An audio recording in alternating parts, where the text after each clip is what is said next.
नमस्ते और the deep dive में आपका स्वागत है। आज हमारे पास इनकम टैक्स इंडिया की आधिकारिक वेबसाइट से मिली काफ़ी सारी जानकारी है। तो हमने सोचा कि क्यों ना भारत के इस इनकम टैक्स सिस्टम की जो जो ये भूल भुलैया है उसे समझने की कोशिश की जाए।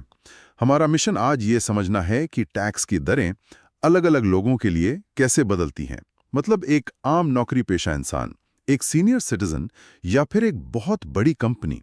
और हम खास तौर पर आने वाले असेसमेंट ईयर्स 2025-26 और 2026-27 पर ध्यान देंगे। तो चलिए इस पहेली को सुलझाना शुरू करते हैं। सबसे पहले उस श्रेणी से जिससे हम में से ज्यादातर लोग ताल्लुक रखते हैं, इंडिविजुअल्स, यानी हम और आप जैसे लोग। बिल्कुल। और शुरू करने से पहले एक छोटा सा डिस्क्लेमर रखना ज़रूरी है कि ये सारी जानकारी सिर्फ सूचना के लिए है, ये कोई वित्तीय सलाह नहीं है। तो व्यक्तियों की बात करें तो भारत का टैक्स सिस्टम उम्र को काफ़ी अहमियत देता है। अच्छा। और सबसे बड़ी बात, अब हमारे पास दो रास्ते हैं, एक पुरानी टैक्स व्यवस्था और एक नई। दिलचस्प बात यह है कि अब ये नई वाली व्यवस्था ही डिफ़ॉल्ट है। डिफॉल्ट मतलब अगर आप कुछ नहीं चुनते तो आप इसी में आते हैं। जी बिल्कुल। दो रास्ते रहे, यहीं से कहानी दिलचस्प हो जाती है। तो चलिए पहले उस पुराने जाने पहचाने रास्ते की बात करते हैं। एक आम इंसान, एक वरिष्ठ नागरिक और एक अति वरिष्ठ नागरिक के टैक्स में असल में क्या फर्क होता है? देखिए, जो मूल अंतर है वो उस पहली सीढ़ी में है। मतलब जिस आय पर कोई टैक्स नहीं लगता, जिसे हम बेसिक एग्जेम्पशन डेबिट कहते हैं। अच्छा। तो 60 साल से कम उम्र के व्यक्ति और HUF के लिए, HUF यानी हिंदू अविभाजित परिवार। जी हिंदू अविभाजित परिवार, उनके लिए 2.5 लाख रुपए तक की सालाना आमदनी पर कोई टैक्स नहीं है, शून्य। अब आते हैं वरिष्ठ नागरिकों पर, मतलब जिनकी उम्र 60 से 80 साल के बीच है। उनके लिए ये सीमा थोड़ी ज्यादा है, 3 लाख रुपए तक कोई टैक्स नहीं। थोड़ी सी राहत। हाँ, और फिर आते हैं अति वरिष्ठ नागरिक जो 80 साल से ज्यादा उम्र के हैं। उन्हें सबसे ज्यादा राहत मिलती है, उनके लिए ये सीमा 5 लाख रुपए है। अच्छा, तो ये एक तरह का सम्मान है जो सिस्टम उम्र के साथ देता है। लेकिन इस शुरुआती छूट के बाद क्या होता है? क्या उसके बाद सबके लिए नियम एक जैसे हो जाते हैं? आपने सही पकड़ा। इस शुरुआती टैक्स फ्री लिमिट के बाद जो स्लैब का ढांचा है वो तीनों के लिए एक जैसा हो जाता है। टैक्स फ्री सीमा से ऊपर 5 लाख रुपए तक की आय पर 5% टैक्स। ठीक है। इसके बाद 5 लाख रुपए से 10 लाख रुपए के बीच की आय पर सीधा 20%। 20%? काफी बड़ा जंप है। जी, और जैसे ही आपकी आय 10 लाख को पार करती है, उस पर 30% की दर लागू हो जाती है। और ये ढांचा असेसमेंट ईयर 2025-26 और 2026-27 दोनों के लिए समान है। तो इसका मतलब यह है कि टैक्स की दर सिर्फ आपकी आय पर नहीं, बल्कि इस पर भी निर्भर करती है कि आपकी आय कितनी ज्यादा है। लेकिन क्या कहानी यहीं खत्म हो जाती है? मुझे लगता है कि ज्यादा कमाने वालों के लिए कुछ और भी है। आप बिल्कुल सही कह रहे हैं। असल में टैक्स की गणना यहीं खत्म नहीं होती। यहाँ एक और परत आती है जिसे सरचार्ज कहते हैं। ये मूल रूप से टैक्स के ऊपर लगने वाला टैक्स है। टैक्स पर टैक्स। जी, और ये सिर्फ ज्यादा आय वाले लोगों पर लागू होता है। जैसे अगर आपकी कुल आय 50 लाख से ज्यादा और 1 करोड़ तक है, तो आपको अपने इनकम टैक्स पर 10% का सरचार्ज देना होगा। आय 1 करोड़ से 2 करोड़ के बीच होने पर यह सरचार्ज 15% हो जाता है और 2 करोड़ से 5 करोड़ पर 25%। और अगर आय 5 करोड़ से भी ज्यादा है तो सरचार्ज 37% की। 37%? ये तो बहुत ज्यादा है। जी हाँ, 37% की भारी भरकम दर से लगता है। एक मिनट, मतलब 30% का टैक्स, फिर उसके ऊपर ये 37% का सरचार्ज और फिर 4% सेस भी तो है ना? हाँ, 4% का हेल्थ और एजुकेशन सेस तो सब पर लगता है। इसका मतलब तो ये हुआ कि जो सबसे ज्यादा कमा रहे हैं उनकी आमदनी का करीब करीब 43% हिस्सा सीधे टैक्स में चला जाता है। ये तो एक तरह से ज्यादा कमाने से हतोत्साहित करने जैसा नहीं है? ये एक बहुत ही अहम सवाल है। इस तरह की प्रोग्रेसिव टैक्स प्रणाली का मकसद तो यही है कि जिनकी कमाने की क्षमता ज्यादा है वे देश के विकास में ज्यादा योगदान दें। लेकिन आपका सवाल जायज है। अब मान लीजिए किसी की आय 50 लाख रुपए से बस थोड़ी सी ज्यादा है, जैसे 50,10,000 रुपए। हाँ। तो क्या उस पर पूरा 10% सरचार्ज लग जाएगा? ऐसा करने से तो उसकी टेक होम सैलरी शायद 50 लाख कमाने वाले से भी कम हो जाएगी। हाँ, यही मैं सोच रहा था। ये तो अन्याय जैसा लगता है। बिल्कुल। और इसी अन्याय से बचाने के लिए सिस्टम में एक सेफ्टी नेट है।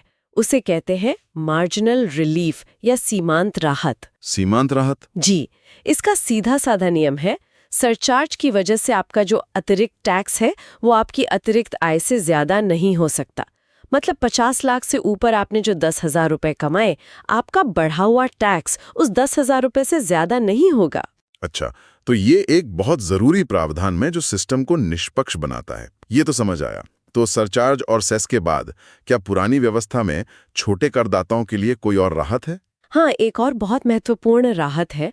अगर कोई भारत का निवासी है और उसकी कुल आय 5 लाख से ज्यादा नहीं है, तो उसे सेक्शन 87A के तहत 12,500 रुपए तक की टैक्स छूट मतलब रिबेट मिलती है। अच्छा। इसका सीधा मतलब है कि 5 लाख रुपए तक कमाने वाले व्यक्ति की टैक्स देनदारी शून्य हो जाती है। ठीक है, तो ये पुरानी व्यवस्था का पूरा नक्शा हुआ। अब उस नई व्यवस्था पर आते हैं जिससे अब सरकार डिफॉल्ट बना रही है। ये इतनी अलग क्यों है? ये नई व्यवस्था सिर्फ दरें कम करने के बारे में नहीं है, ये टैक्स भरने के पूरे फलसफे को बदलने की कोशिश है। सरकार का सोचना ये है कि लोग बचत और निवेश के फैसले टैक्स बचाने के लिए नहीं, बल्कि अपनी असल जरूरत के हिसाब से करें। मतलब एटीसी और एचआरए जैसे डिडक्शंस के बारे में ना सोचें। बिल्कुल। पुरानी व्यवस्था में 70 से ज्यादा छूटें थीं, जिनसे टैक्स फाइलिंग बहुत जटिल हो जाती थी। नई व्यवस्था में उन सब छूटों को हटाकर एक सीधी साधी कम दर वाली संरचना पेश की गई है। कम कागजात, कम झंझट। तो कम झटझट के बदले में कम दरें। सुनते हैं ये दरें कितनी कम है? पहले असेसमेंट ईयर 2025-26 की बात करते हैं। 2025-26 के लिए स्लैब काफी आकर्षक है। 3 लाख रुपए तक कोई टैक्स नहीं। ठीक है। 3 लाख से 7 लाख रुपए तक सिर्फ 5%। ध्यान दीजिए, पुरानी व्यवस्था में ये सीमा 2.5 लाख से 5 लाख रुपए थी। इसके बाद 7 लाख से 10 लाख पर 10%, 10 से 12 लाख पर 15%, 12 से 15 लाख पर 20% और 15 लाख से ऊपर की आय पर 30% टैक्स। और अब यहाँ एक बड़ा मोड़ आता है। हमारे स्रोतों के मुताबिक असेसमेंट ईयर 2026-27 के लिए ये स्लैब और भी बेहतर हो रहे हैं। बिल्कुल, ये एक बहुत बड़ा बदलाव है। 2026-27 के लिए सरकार ने हर स्लैब को और बढ़ा दिया है।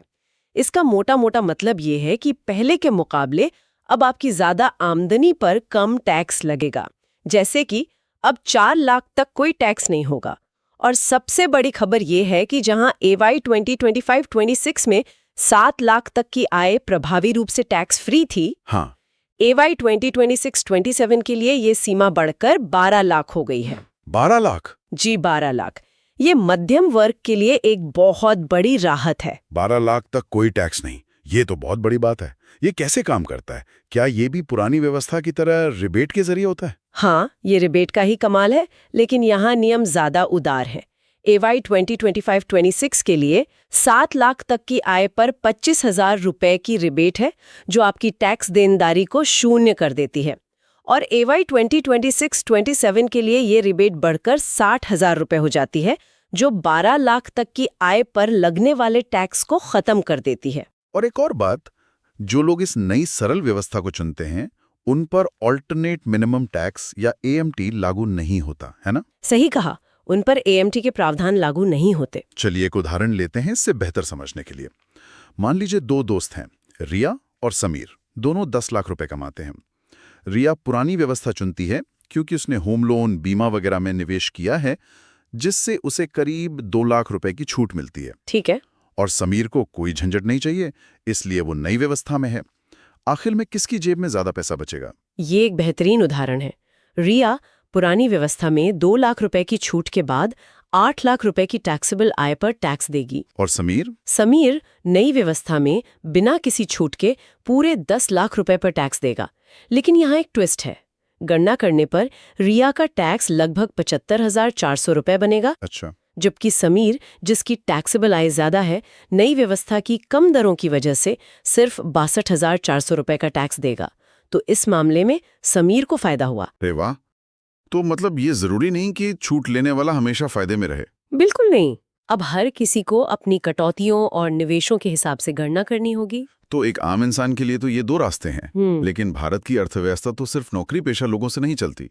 यहाँ लाखों छोटे बड़े कारोबार हैं, पार्टनरशिप फर्म्स हैं, कंपनियां हैं।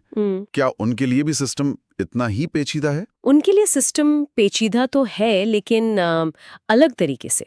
व्यक्तियों के लिए स्लैब सिस्टम है, लेकिन ज्यादातर व्यवसायों के लिए एक सपाट दर होती है। एक फ्लैट रेट? हाँ, एक फ्लैट रेट।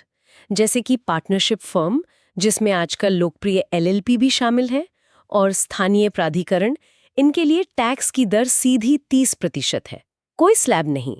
और हाँ, अगर इनकी आय 1 करोड़ रुपए से ज्यादा है तो इन्हें भी 12% सरचार्ज देना होता है, और 4% सेस तो है ही। और बड़ी कंपनियों का क्या, जो देश की अर्थव्यवस्था की रीढ़ है, क्या उनके लिए भी 30% की ही दर है? घरेलू कंपनियों के लिए कहानी थोड़ी अलग है। ये उनके आकार पर निर्भर करती है। अगर किसी कंपनी का टर्नओवर कुछ साल पहले 400 करोड़ से कम था, तो सरकार उन्हें छोटी कंपनी मानकर 25% की रियायती दर पर टैक्स लगाती है। और बड़ी कंपनियों पर? जो बड़ी कंपनियां हैं, जिनका टर्नओवर इससे ज्यादा है, उनके लिए दर 30% ही है। यहाँ एक और चीज समझना जरूरी है। कंपनियों पर एक और टैक्स लगता है, जिसे मैट या मिनिमम ऑल्टरनेट टैक्स कहते हैं। ये उनके बुक प्रॉफिट का 15% होता है। अच्छा, तो ये मैट और व्यक्तियों के लिए AMT, दोनों का मकसद एक ही है, ये पक्का करना कि कोई भी बहुत सारी छूटों का फायदा उठाकर बिल्कुल भी टैक्स देने से ना बच जाए। आपने बिल्कुल सही समझा। दोनों का मकसद एक ही है, बस वे अलग अलग तरह के करदाताओं पर लागू होते हैं। क्या कंपनियों के लिए भी कोई विशेष कम टैक्स वाली नई व्यवस्था जैसी कोई चीज है? हाँ, और ये सरकार की आर्थिक नीति को दिखाता है। भारत में निवेश और विनिर्माण को बढ़ावा देने के लिए सरकार ने कंपनियों को कुछ बहुत ही आकर्षक विकल्प दिए हैं। एक है सेक्शन 115 BA, जिसके तहत कोई भी घरेलू कंपनी कुछ शर्तों को मानकर 22% की कम दर पर टैक्स दे सकती है। 22%? जी। और इससे भी ज्यादा आकर्षक है सेक्शन 115 BAB। ये खास तौर पर उन नई विनिर्माण कंपनियों के लिए है जो अक्टूबर 2019 के बाद स्थापित हुई हैं। ये सीधे सीधे सरकार की मेक इन इंडिया पहल से जुड़ा है। इन कंपनियों को सिर्फ 15% की दर से टैक्स देने का विकल्प मिलता है। 15%? ये तो बहुत बड़ा प्रोत्साहन है। मतलब सरकार साफ तौर पर देश में फैक्ट्रियां लगाने को बढ़ावा दे रही है। बिल्कुल। और इन विशेष दरों को चुनने का एक और बड़ा फायदा है। इन कंपनियों पर सरचार्ज हमेशा 10% ही लगता है, चाहे उनकी आय कितनी भी हो। और सबसे जरूरी बात, उन पर मैट के प्रावधान लागू नहीं होते। मतलब ये वाकई व्यापार करने को आसान और आकर्षक बनाने की एक कोशिश है।